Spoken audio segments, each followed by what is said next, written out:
皆さん、こんにちは。今日は、漢字、パート5を覚えます。補足。補足で supplementation。ピースで補足する。補足する。capture。ファミリー。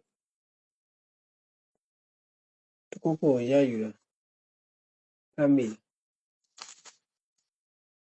ဓာတ်ပုံရိုက်တာကိုမီးရိုက်နိုင်တာကိုလည်း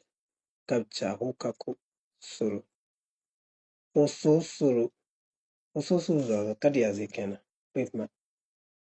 国境ဆိုတာ hometown မွေးရပ်ဇာတိ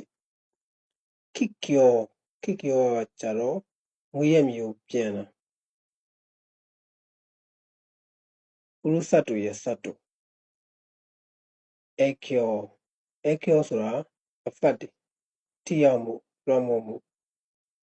ဟန်ကျော်ဆိုတာကတုံ့ပြန်တာဆယ်တိုင်ဆိုတာဟောဆိုမိသားစုတွေခဲတိုင်ဆိုတာ portable သယ်ဆောင်သွားတာပြောဥပမာခဲတိုင်တန်းဝသယ်ဆောင်လို့ရတဲ့တန်းဝကျူတိုင်ဆိုတာ traffic jam အင်ဂျောပိတ်ဆိုတာ တိုင်းဆိုင်ဆိုတာကနေထိုင်တာကိုပြောတာ stay တိုင်းဆိုင်ဆိုလို့ありがとうございます。